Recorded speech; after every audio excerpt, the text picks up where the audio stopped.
Assalamu alaikum. This is Sir Mohammed Hamza here from Accounting. So today we are going to do a statement of cash flows question from June 2020, paper 31 और paper 33. दोनों में ये question 1 statement of cash flows का same question ही है.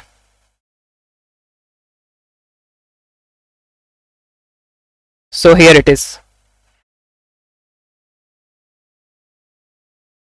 अब A2 का accounting के जो क्वेश्चंस होते हैं ना, उसमें ये नहीं कि बस रिक्वायरमेंट पढ़ते ही क्वेश्चन सॉल्व करना स्टार्ट कर दिया. नो, पहले जो क्वेश्चन में इंफॉर्मेशन गिवन है पहले उसको अंडरस्टैंड करना है, उसको जितना हो सके समझने की कोशिश करनी है. उसके बाद क्वेश्चन रिक्वायरमेंट्स पढ़ के क्वेश्चन अटेम्प्ट करना स्टार्ट करना है. The following are the statements of financial position for W limited at 31 December.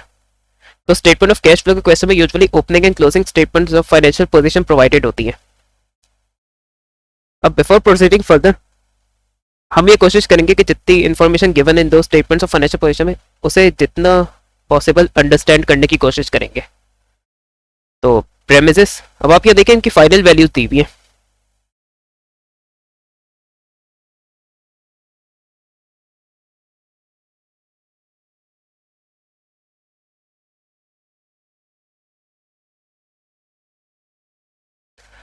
तो यहाँ इनकी नेटबुक वैल्यूज गिवन है, क्योंकि अगर आप लोग statement of financial position previous topics पे बनाई होंगी तो उसमें कॉस्ट माइनस एक्यूमुलेटेड डेप्रिसिएशन करते तो नेटबुक वैल्यूज आती हैं और फिर उन वैल्यूज को हम यूज करके नॉन करेंट एसेट की टोटल वैल्यू कैलकुलेट करते हैं. तो यहाँ अगर कॉस्ट और एक्यूमुलेटेड डेप्रिसिएशन सेपरेटली गिवन नहीं है तो it means these are net book values. Inventory during the year decrease हो रही है. Trade receivers during the year increase हो रहे. कैश एट बैंक का हम इसको हम एनालाइज नहीं करेंगे, क्योंकि जो स्टेटमेंट ऑफ कैश फ्लोज का फाइनल आंसर है वो ये आना चाहिए. उसके बाद है ordinary share capital $1.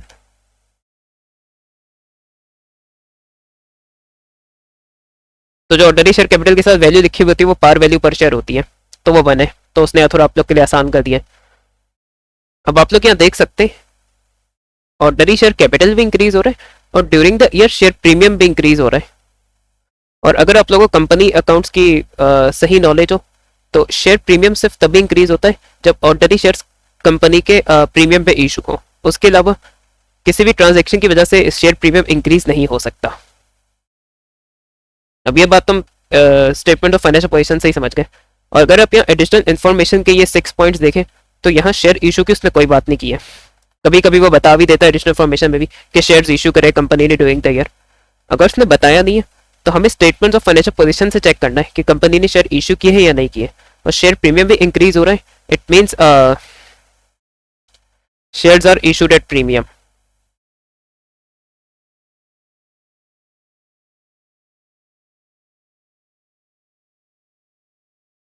General reserve relevant नहीं है, रिटेन अर्निंग्स रेलेवेंट नहीं है.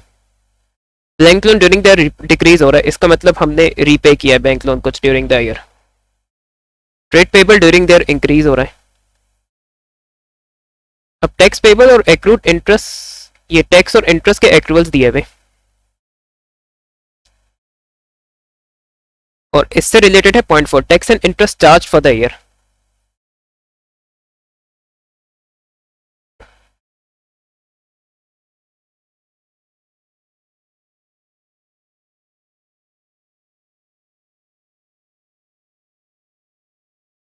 Tax and interest charge for the year amounted to this and this. तो ये इनकम स्टेटमेंट के टैक्स और इंटरेस्ट की फिगर्स दी हुई है और इनकम स्टेटमेंट में टैक्स या इंटरेस्ट जितना पे किया है उसके हिसाब से नहीं आता. जितना जो अकाउंटिंग ईयर है उसका जितना भी इंटरेस्ट या टैक्स बनता है वो इनकम स्टेटमेंट में आता है. अब चाहे आपने पूरा पे कर दिया हो या चाहे आपने कुछ पे किया हो या चाहे आपने ज़्यादा पे किया हो, तो सिर्फ जितना tax and interest expense due for the year है ना वो सिर्फ इनकम स्टेटमेंट में आता है. अब स्टेटमेंट ऑफ कैश फ्लोज में जो ऑपरेटिंग एक्टिविटीज है उसमें हमें टैक्स और इंटरेस्ट की पेमेंट लेनी होती है. तो यहाँ हमें वर्किंग्स में टैक्स और इंटरेस्ट के रफ्टी अकाउंट्स बनाने होंगे, तो उससे हमारे टैक्स और इंटरेस्ट की पेमेंट्स आ जाएगी, वो हम कैश फ्लो स्टेटमेंट में फिर ऑपरेटिंग एक्टिविटीज में ले लेंगे. तो आई होप से आप लोग को क्लियर हो गया होगा. अब हम एडिशनल इन्फॉर्मेशन को कंसिडर करेंगे. करंट ईयर की है. Premises were revalued 400,000 on 1 January 2019. Year and हो रहा है हमारे दिसंबर में और ईयर बिगनिंग में ही हमने प्रेमिसेस को रीवैल्यू कर दिया था. अब अगर हमने 400,000 पे रीवैल्यू कर दिया था तो स्टेटमेंट ऑफ फाइनेंशियल पोजीशन में भी यही वैल्यू होनी चाहिए. तो हम देखते हैं ऐसा है या नहीं. तो यहाँ आप लोग देख सकते हैं कि प्रेमिसेस 400,000 ईयर एंड में उसकी वैल्यू 380,000 है। अब होता क्या है,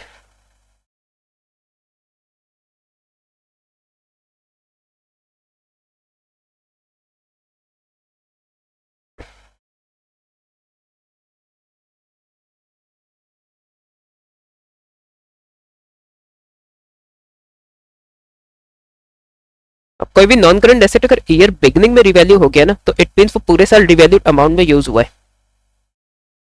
तो उसकी जो रिवैल्यूड अमाउंट है उस पर हम फिर उस ईयर में डेप्रिसिएशन चार्ज करते हैं।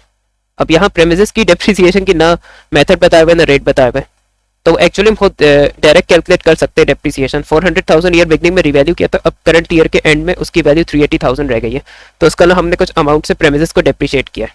एडिशंस और डिस्पोजल्स है नहीं, तो उसकी टेंशन लेने की जरूरत ही नहीं है। एडिशनल मशीन्स कॉस्टिंग पर परचेज ड्यूरिंग द ईयर, तो मशीन्स की परचेजेस दी है। A motor vehicle costing with accumulated depreciation was sold during the year for 32,500. It was replaced by a new motor vehicle at a cost of 74,000. तो motor vehicle की details आता है, addition भी हुई है, disposal भी हुई है। Interim dividend of 0.11 per share was paid in August 2019 before 40,000 additional ordinary shares। और ये हम ऊपर से देख चुके कि एडिशनल शेयर्स इशू हुए ड्यूरिंग द ईयर, तो ये 40,000 ऑर्डिनरी शेयर्स हैं।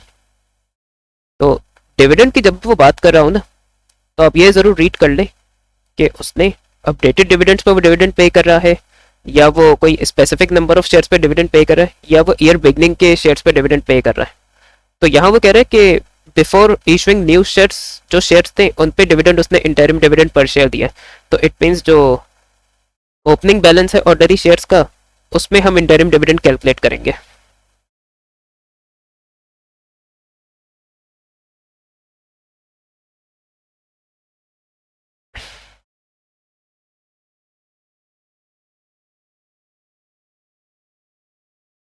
प्रॉफिट फ्रॉम ऑपरेशंस, तो स्टेटमेंट ऑफ कैश फ्लोस का जो ऑपरेटिंग एक्टिविटीज का सेक्शन है वो प्रॉफिट फ्रॉम ऑपरेशन से ही स्टार्ट होता है, तो वो हमें गिवन है। कभी कभी प्रॉफिट फ्रॉम ऑपरेशंस गिवन नहीं होता क्वेश्चन में, तो वो कैलकुलेट करना पड़ता है।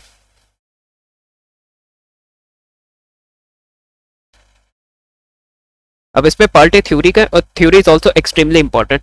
तो हम इंशाल्लाह थ्योरी के भी पार्ट्स इसके अटेम्प्ट करेंगे, लेकिन उससे पहले हम कैलकुलेशन के पार्ट्स अटेम्प्ट करेंगे, क्योंकि आप लोग जो स्टूडेंट्स हैं जो ये वीडियो वॉच कर रहे हैं, तो वो कैलकुलेशन में पहले ज़्यादा इंटरेस्टेड होंगे।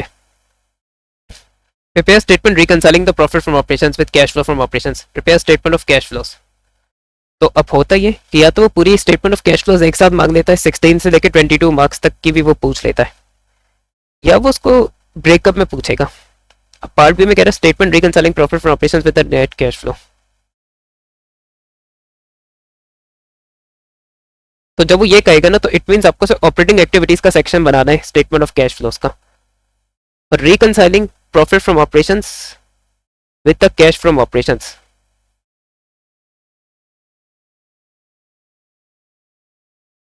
इट जस्ट मीन्स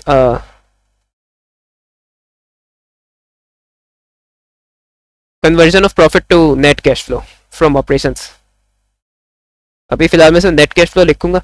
तो इस स्टेटमेंट का मतलब ये कि ऑपरेटिंग एक्टिविटीज के अंदर हम करते भी यही है कि हम इनकम स्टेटमेंट का जो प्रॉफिट है उसे net cash flow from operations पे चेंज करेंगे, और फिर बाकी जो remaining statement of cash flow है वो आपको पार्ट सी में प्रिपेयर करना है। और स्टेटमेंट ऑफ कैश फ्लोस कभी भी डायरेक्ट नहीं कीजिएगा, क्योंकि अक्सर बेशतर उसके लिए कुछ वर्किंग्स करनी पड़ती है, तो पहले हम वो कुछ वर्किंग्स करेंगे, और अक्सर बेशतर वो वर्किंग्स के लिए इस वर्किंग्स का बॉक्स भी देता है अलग से क्वेश्चन पेपर में। तो पहले वर्किंग्स करेंगे, उसके बाद हम फिर main statement main operating activities, investing activities और फाइनेंसिंग एक्टिविटीज, यानी पूरा हम स्टेटमेंट ऑफ कैश फ्लोस बनाएंगे, और मैं पार्ट बी और सी एक साथ ही अटेम्प्ट करूंगा। पूरा क्वेश्चन सॉल्व करूंगा इसमें अलग से व्हाइट बोर्ड में, जिसको मैंने डार्क मोड में किया हुआ है, क्योंकि मैं पर्सनली डार्क मोड ज़्यादा प्रेफर करता हूँ।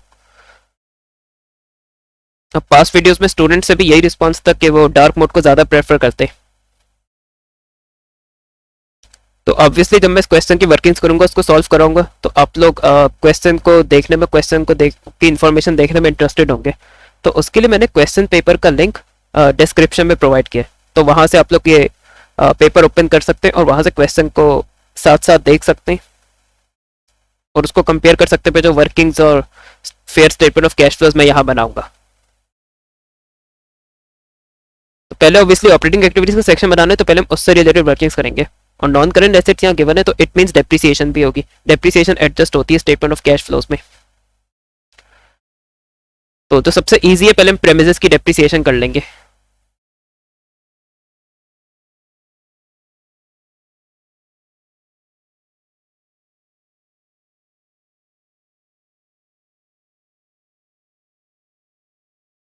$400,000 ईयर बिगनिंग में वैल्यू थी, ईयर एंड में इसकी वैल्यू से 380,000 रह गई है। तो इट मींस हमने प्रेमिसेस को 20,000 से डेप्रिशिएट किया है।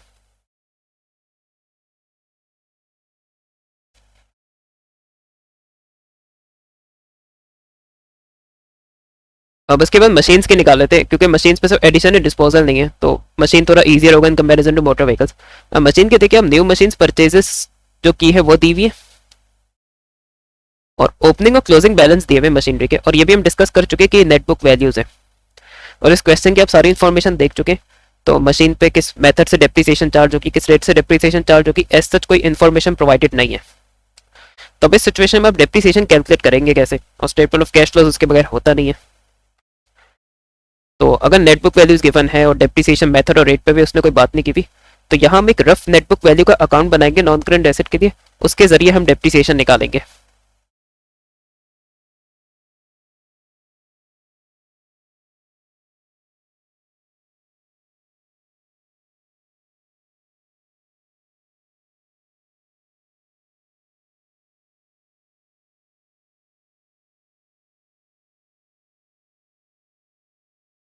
तो ओपनिंग बैलेंस है 202,000,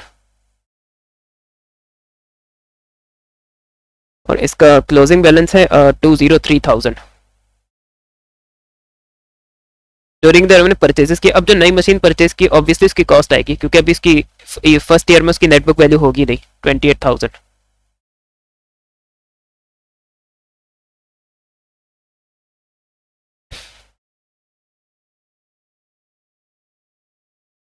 अब हम यहाँ डिफरेंस से इसका डेप्रिसिएशन चार्ज निकाल सकते हैं। डिस्पोजल है नहीं तो हम उसको एडजस्ट नहीं करेंगे।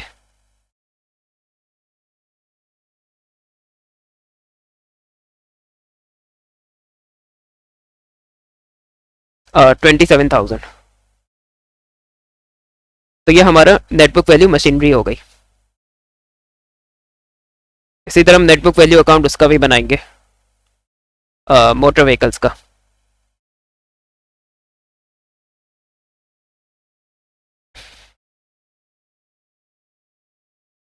तो मोटर व्हीकल्स का ओपनिंग बैलेंस है 118,000।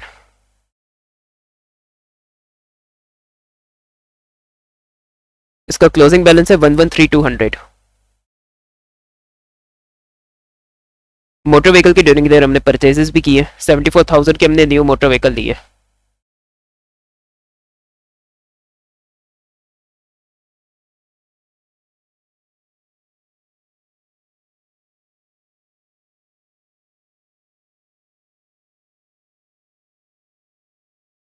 अब क्योंकि नेटबुक वैल्यू का हम रफ अकाउंट बना रहे, तो इस पे जो नॉन करंट एसेट का कॉस्ट का अकाउंट होता था, उस पर जब कोई non current asset dispose of हो रहा होता था, तो हम उसकी कॉस्ट को क्रेडिट कर रहे होते थे। सिमिलरली यहाँ कोई नॉन मोटर व्हीकल अब डिस्पोज हो रही, तो वो क्रेडिट होगी इस अकाउंट में। लेकिन क्योंकि नेटबुक वैल्यू का अकाउंट है, तो यहाँ नेटबुक वैल्यू ही क्रेडिट होगी, और हम इस डिस्पोज ऑफ मोटर व्हीकल की आराम से नेटबुक वैल्यू कैलकुलेट कर सकते हैं, क्योंकि हमें उसकी कॉस्ट और एक्यूमुलेटेड डेप्रिसिएशन प्रोवाइडेड है। तो 65,000 कॉस्ट है, एक्यूमुलेटेड डेप्रिसिएशन 26,000 है।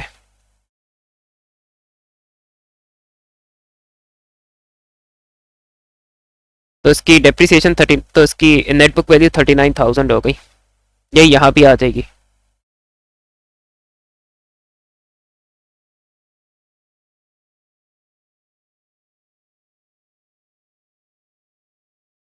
अब डिफरेंस है, इसका डेप्रिसिएशन आ जाएगा।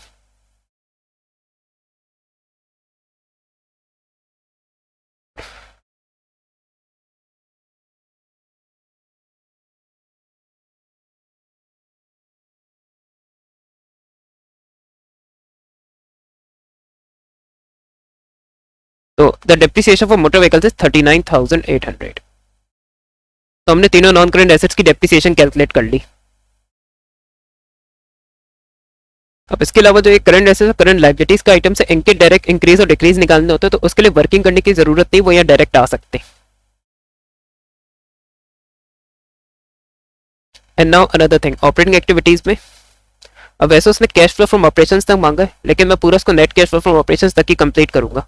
तो ऑब्वियसली फिर मैं इंटरेस्ट और टैक्स की जो पेमेंट्स है वो भी यहीं पार्ट बी में एडजस्ट कर दूंगा। तो उसके लिए मैंने पहले भी आपसे डिस्कस किया था कि उसके लिए हमें रफ एक्सपेंस के टी अकाउंट बनाने होंगे इंटरेस्ट और टैक्स के। उससे हमने जितना इंटरेस्ट और टैक्स पे किया ड्यूरिंग द ईयर वो आ जाएंगे, वही स्टेटमेंट ऑफ कैश फ्लोज में हम लेंगे।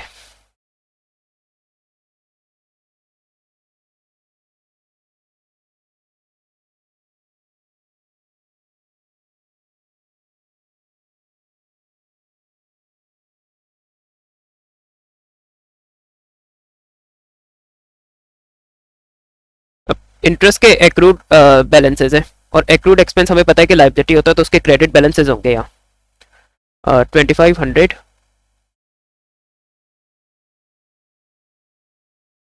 क्लोजिंग बैलेंस 750 है। तो interest charge during the year is 8250। तो ट्रांसफर एक्सपेंस का जो इनकम स्टेटमेंट का फिगर होता है वो इनकम स्टेटमेंट में डेबिट होता है, यहाँ क्रेडिट होता है।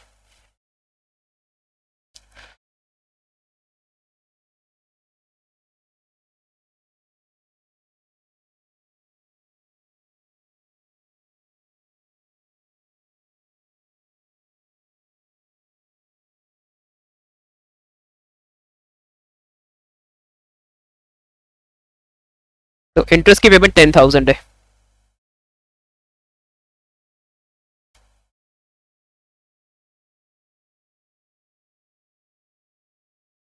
इसी तरह टैक्स के भी एक्रूवल्स दिए हुए, तो अकॉर्डिंगली एडजस्ट होंगे।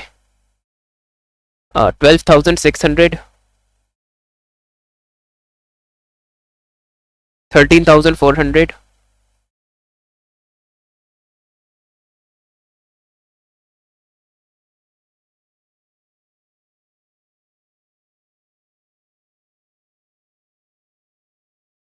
अब डिफरेंस यहाँ पेमेंट आ जाएगी टैक्स की।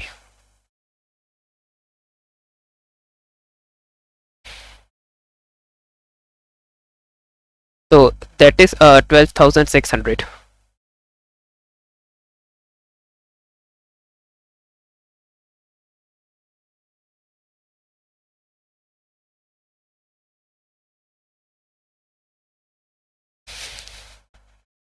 And another thing is remaining for operating activities, gain या लॉस ऑन डिस्पोजल, क्योंकि एक मोटर व्हीकल डिस्पोज ऑफ हुई तो उसका गेन या लॉस ऑन डिस्पोजल भी होगा।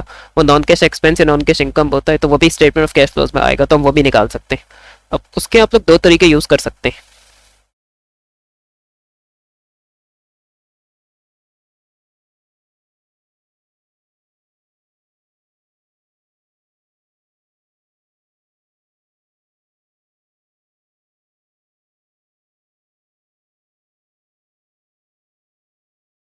प्रोसीड्स फ्रॉम डिस्पोजल है 32,500।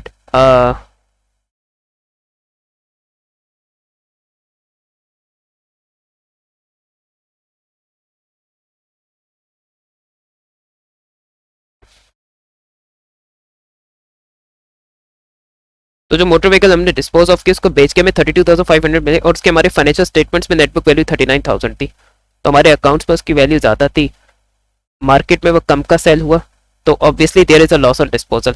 If proceeds are less than net book value, then there will be the case on loss on disposal. तो proceeds minus net book value से loss on disposal calculate कर सकते हैं।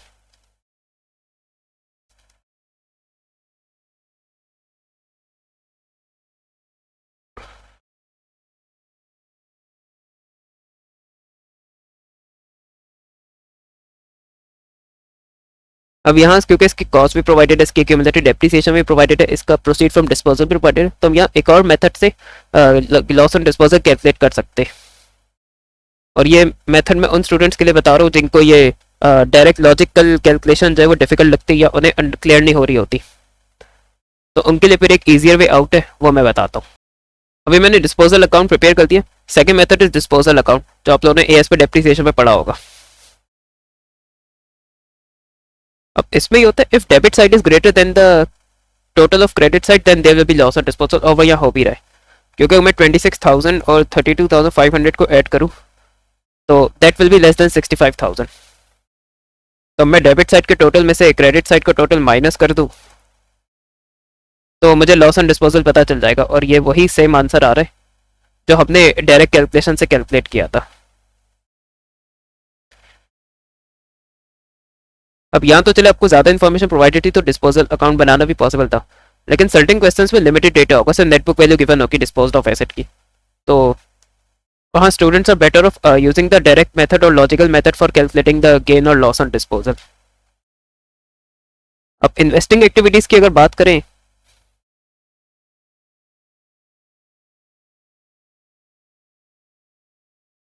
तो machine की purchases दी हुई है, मोटर व्हीकल की परचेजेस दी हुई है, प्रेमिसेस की रिवैल्यूएशन हुई है।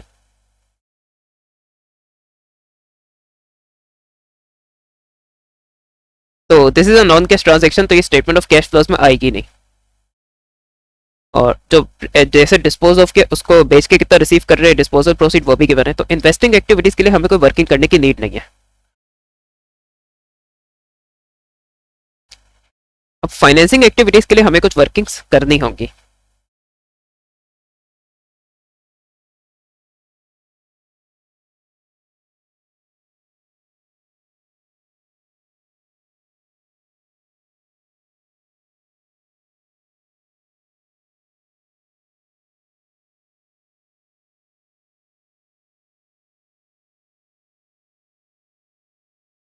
सबसे पहले जो आपको समझ आ रहा हो कर ले, तो इजी ईयर फाइनेंसिंग एक्टिविटीज की कैलकुलेशन है वो डिविडेंड्स की है, तो हम डिविडेंड्स निकाल लेते।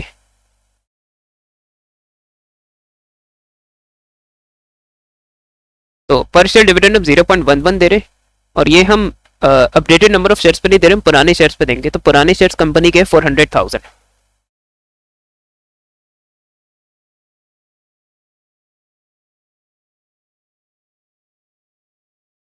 तो हमारे डिविडेंड्स हो गए 44,000 के।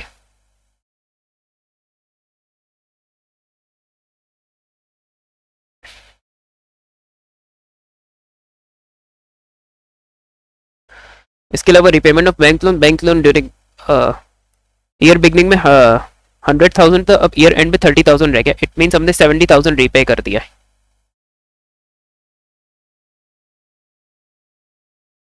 तो ये आउटफ्लो होगा। अब मेन जो टास्क है वो शेयर इशू से कितना फाइनेंस आया। तो जब हम कंपनी अकाउंट में ऑर्डिनरी शेयर कैपिटल की एंट्री बनाते हैं ना, तो उस पर जो बैंक के अमाउंट हम कैलकुलेट करते हैं वो यहाँ स्टेटमेंट ऑफ कैश फ्लोज में आएगी, क्योंकि शेयर्स इशू करके जितना फाइनेंस हमने रेस किया, जितना बैंक में आया, वो obviously as inflow statement of cash flows में आएगा। तो कुछ स्टूडेंट्स को डायरेक्टली भी कर सकते हैं, वरना मैं इजियर वे आउट बता रहा हूँ। आप सिंपली शेयर इशू की एंट्री बनाएं। अब ordinary share capital par value से क्रेडिट होता है, तो ऑर्डिनरी तो 40,000 एडिशनल शेयर इशू की पार वैल्यू 1 है, तो 40,000 आ जाएगा। और जितना भी इन शेयर्स को इशू करके प्रीमियम आया, तो वो शेयर प्रीमियम के ओपनिंग और क्लोजिंग अब डिफरेंस निकाल ले, तो उससे हमें पता चल जाएगा कि शेयर प्रीमियम के शेयर्स कितने 20,000 के प्रीमियम पे इशू हुए।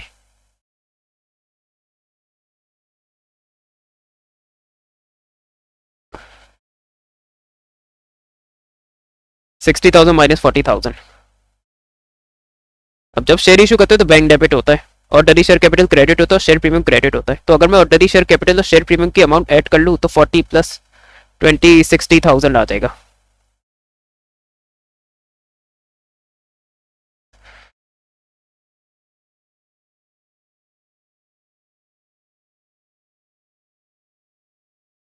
और सिंपली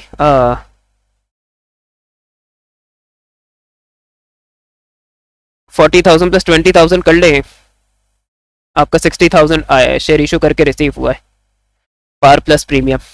ये भी आप लोग कर सकते हैं, डिपेंड करता है आपको कंपनी कैसा आता है।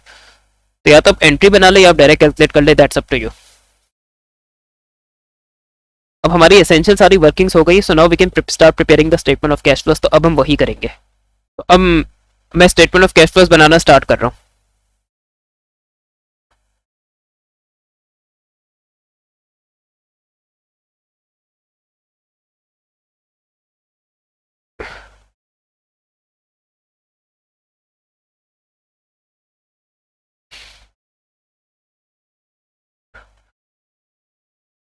Profit from operations 55950। अब इसमें हम एडजस्टमेंट्स करना स्टार्ट करेंगे।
तो आप लोग देख रहे होंगे कि नॉन कैश एक्सपेंसेस में ऐड करूंगा प्रॉफिट फ्रॉम ऑपरेशंस में।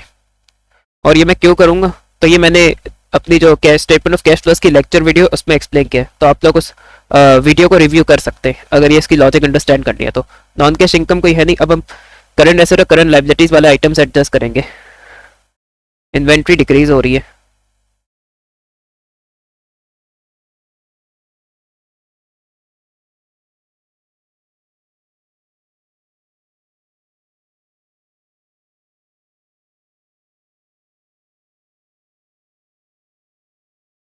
तो इन्वेंट्री डिक्रीज हो रही है 3950 से, ये इनफ्लो होगा।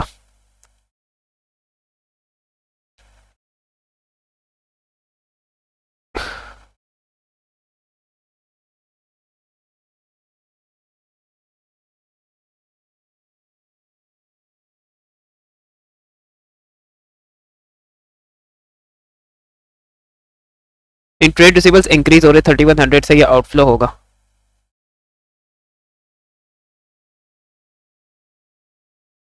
ट्रेड पेबल्स इंक्रीज हो रहे, ये इनफ्लो होगा।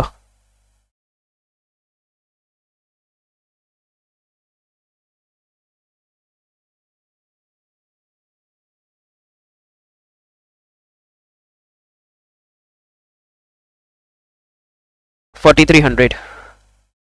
Trade increase in trade payables is a cash inflow. और इन चीज़ों की आप लोग को लॉजिक अंडरस्टैंड करनी है तो मैंने अपनी लेक्चर वीडियो में एक्सप्लेन किया, आप लोग उसको रिव्यू कर सकते हैं जाके।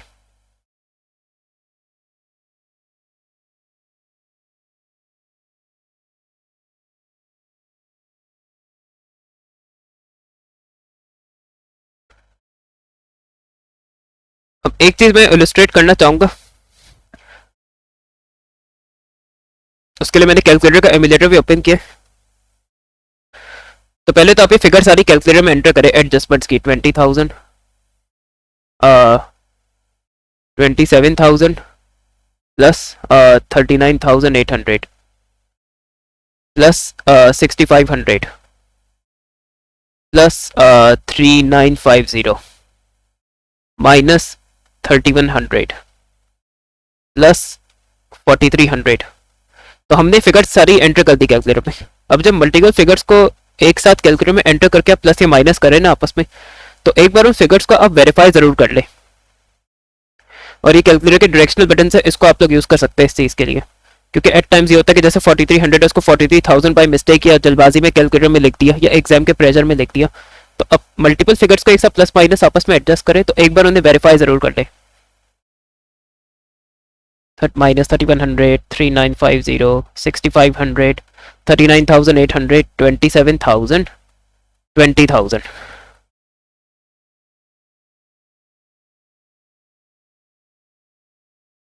तो मैंने सारी फिगर्स वेरीफाई कर ली, हमने बिल्कुल करेक्टली मैंने एंटर की है। तो नाउ आवर आंसर इज 98,450। और ये पॉजिटिव फिगर है, तो ये प्रॉफिट फ्रॉम ऑपरेशंस में ऐड होगा। So this will give us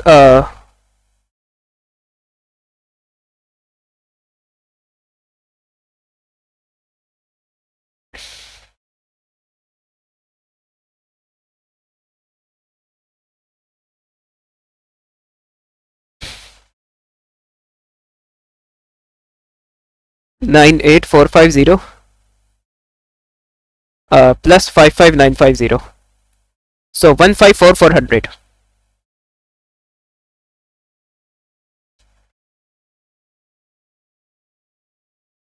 operations में इंटरेस्ट और टैक्स पेड माइनस कर देंगे तो हमारा net cash flow from operation generated from operations आ जाएगा। यहाँ कोई पॉजिटिव फिगर है इसलिए मैंने cash flow generated from operations लिखा है।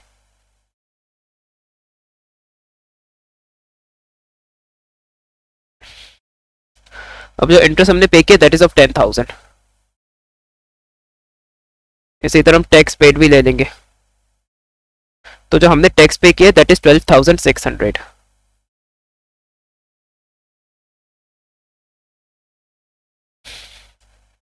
तो 15,154,400 माइनस 10,000 माइनस 12,600।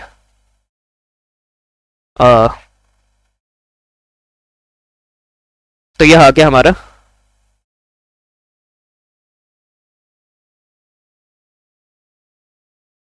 पॉजिटिव फिगर है। तो ये net cash flow generated from operations आ गया।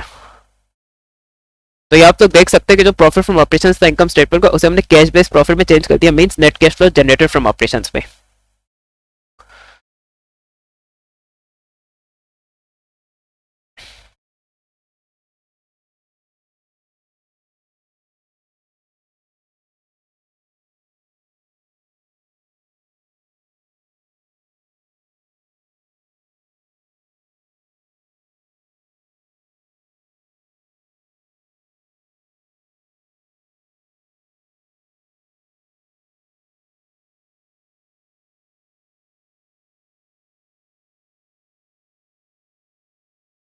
इन्वेस्टिंग एक्टिविटीज बहुत ईजी है, ज्यादातर चीजें गिवन है।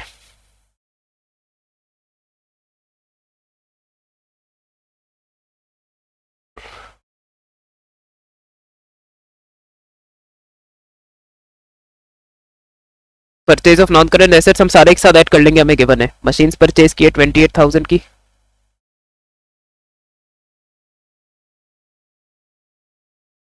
और हमने न्यू मोटर व्हीकल परचेज की 74,000 की। प्रेमिसेस की रिवैल्यूएशन हुई है, उसे हमने परचेज नहीं किया इसलिए वो यहाँ आएगा नहीं।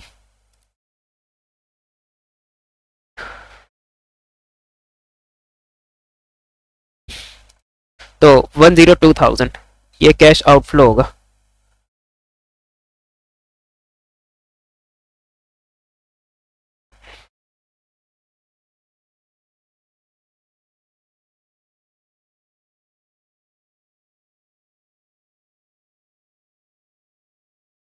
मोटर व्हीकल के डिस्पोजल प्रोसीड्स दे आर 32,500।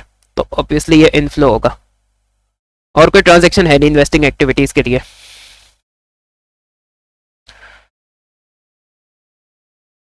तो 69,500 का अब इन्वेस्टिंग एक्टिविटीज का नेगेटिव कैश फ्लो है, तो ये कहलाएगा net cash flow used in investing activities.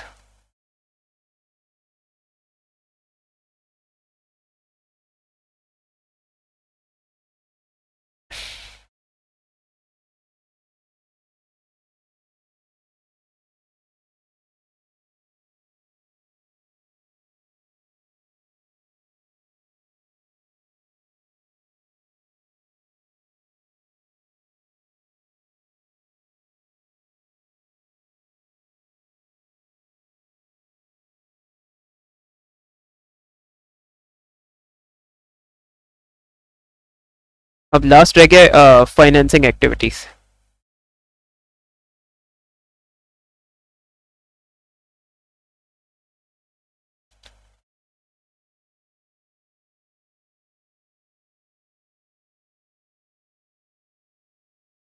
Issue of ordinary shares 60,000 ये इनफ्लो होगा क्योंकि फाइनेंस आ रहा है कंपनी में।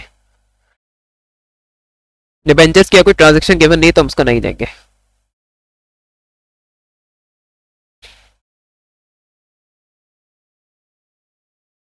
बैंक लोन हमने पे किया है 70,000 का, वो आउटफ्लो होगा। क्योंकि लोन रीपे करेंगे तो कैश कम होगा। इसी तरह इंटरिम डिविडेंड्स,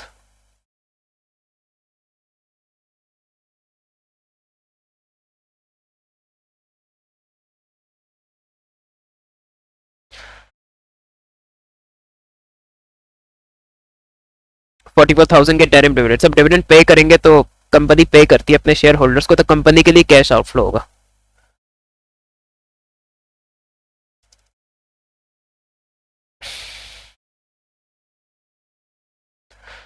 तो फाइनेंसिंग एक्टिविटीज का नेगेटिव कैश फ्लो है,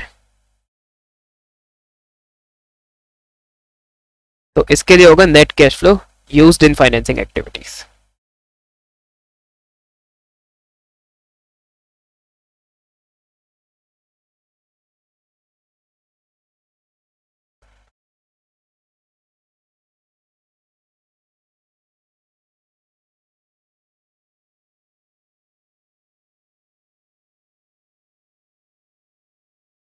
अब स्टेटमेंट ऑफ कैश फ्लोज हमारा पूरा बन गया, तो अब हम क्या करेंगे,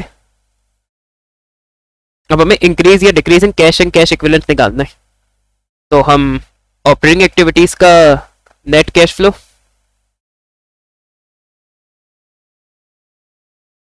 इन्वेस्टिंग एक्टिविटीज का नेगेटिव कैश फ्लो माइनस होगा, और इसी तरह फाइनेंसिंग एक्टिविटीज का टोटल जो नेट कैश फ्लो है वो भी नेगेटिव है, तो वो माइनस होगा। तो हमारा increase in cash at bank आ रहा है, इसमें कैश एट बैंक है तो इसलिए मैंने कैश एट बैंक, वो कैश इन कैश इक्विवेलेंट है, आप इंक्रीज इन कैश इक्विवेलेंट लिख दीजिएगा। So this will be 8300। और इसमें अब हम कैश एट बैंक का ओपनिंग बैलेंस ऐड करेंगे, क्योंकि वो भी पॉजिटिव है तो ऑब्वियसली वो ऐड होगा, वो नेगेटिव होता तो माइनस हो जाता।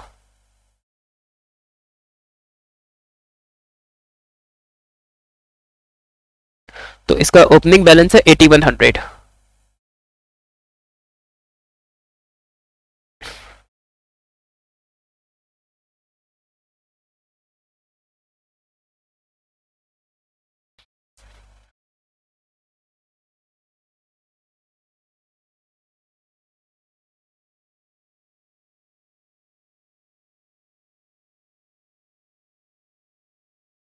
तो हमारा कैश है 8300 में, अगर मैं 8100 ऐड करूं जो कि कैश का ओपनिंग बैलेंस है, तो 16400 आ रहा है हमारा। तो अब ये जो हमारा फाइनल आंसर है स्टेटमेंट ऑफ कैश फ्लोज का,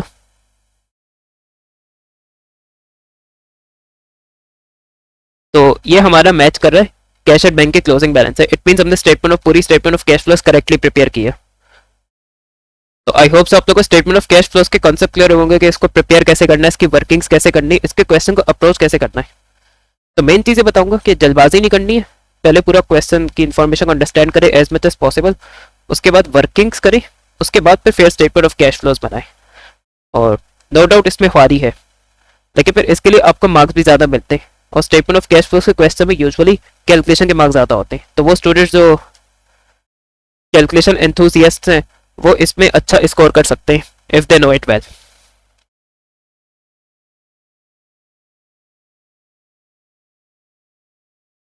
अब हम इसका पार्ट सी पहले कर लेते हैं थ्योरी में। Discuss the effect of an increase in general reserve during the year on cash flow.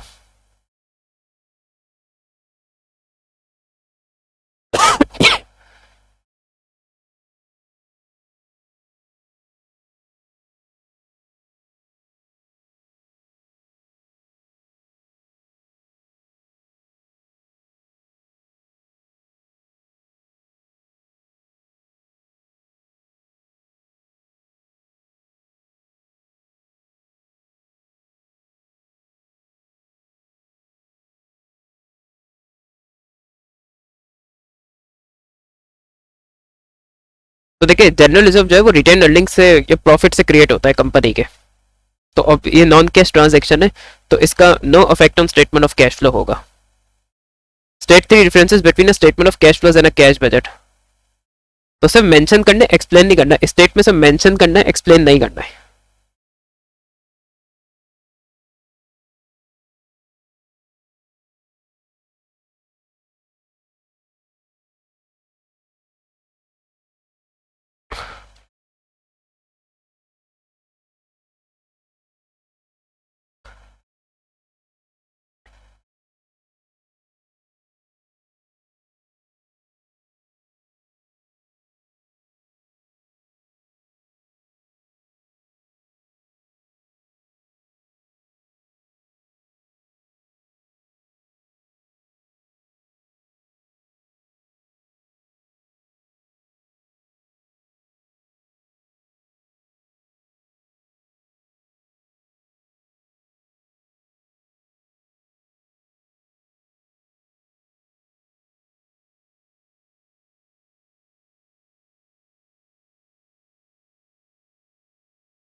तो कैश फ्लो स्टेटमेंट करंट या पास्ट ट्रांजेक्शन्स को कवर करता है। कैश बजट में एस्टिमेटेड या फ्यूचर ट्रांजेक्शन्स होती हैं।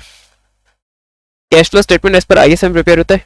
कैश बजट कोई स्पेसिफाइड फॉर्मेट नहीं, कंपनी एज पर अपनी कन्वीनियंस या जो भी पॉलिसी है उसके अकॉर्डिंग पे प्रिपेयर कर सकती है। कैश फ्लो स्टेटमेंट कंपनी का पब्लिश बट में भी इंक्लूड होता है, तो वो पब्लिश भी होता है। कैश बजट जो है वो कॉन्फिडेंशियल होता है, that is only prepare for internal management decision making.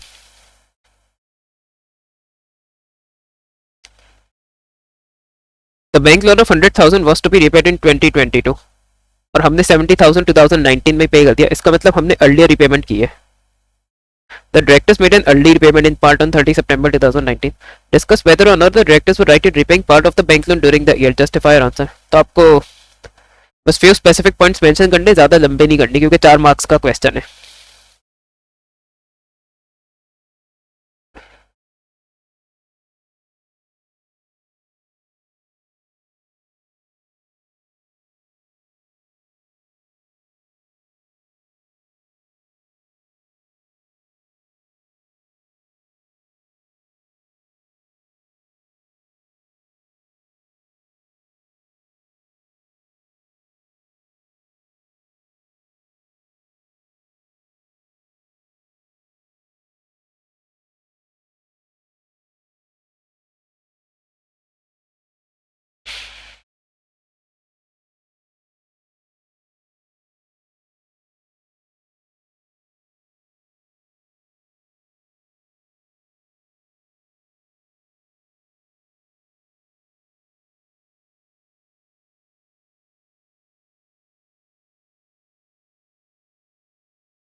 तो मैंने एक कैलकुलेशन भी की है।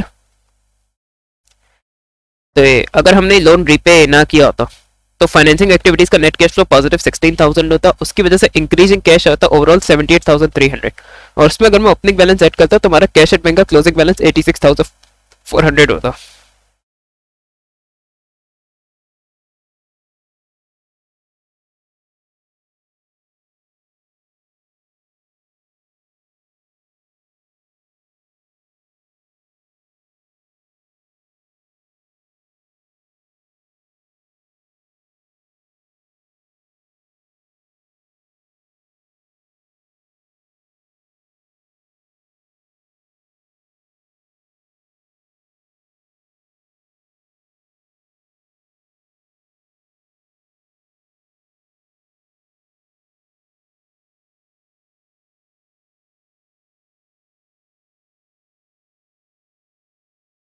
तो उस पर सबसे पहली बात है, अब उसने कैलकुलेशंस कैसे उसको कहा नहीं तो अपना करके टाइम वेस्ट करने की जरूरत थी, मार्क्स भी आपके से 4 है। अगर वो कहता कि जस्टिफाई आंसर में कैलकुलेशन तो कैलकुलेशन हम कर सकते थे। फाइनेंस कॉस्ट ऑब्वियसली अब लाइबिलिटी डिक्रीज होगी तो फाइनेंस कॉस्ट डिक्रीज होगी, फाइनेंस कॉस्ट डिक्रीज होगी तो प्रॉफिट डिक्रीज होगा और it will also decrease gearing ratio. तो अगर आप लोगों ने रेशियोज पढ़ा हुआ है तो आप लोग को पता होगा गियरिंग रेशियो क्या है, वरना गियरिंग रेशियो सिंपली शो करता है कि कंपनी की जो टोटल फाइनेंस है उसमें से कंपनी कितना परसेंट जो है वो लोन से फाइनेंस्ड है। तो टोटल फाइनेंसिंग में से कितना परसेंट कंपनी लोन से फाइनेंस हुई है ये गियरिंग रेशियो शो करता है। तो हम लोन रीपे करेंगे, लोन लाइबिलिटी डिक्रीज होगी तो गियरिंग रेशियो डिक्रीज होगा। अब इसके 2-3 बेनिफिट्स होते कोई आप एक लिख दें, जैसे new investors will be more confident to invest in company shares जब वो देखते हैं कि गियरिंग लो है कंपनी की।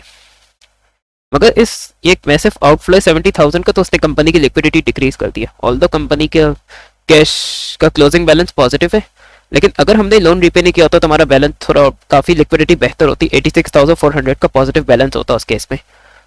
But still directors were right in repaying loan part early क्योंकि इसके बेनिफिट ज्यादा है, इसके प्रॉब्लम कम है और उससे कंपनी में फ्यूचर में कंपनी को कुछ प्रॉब्लम्स नहीं होंगे।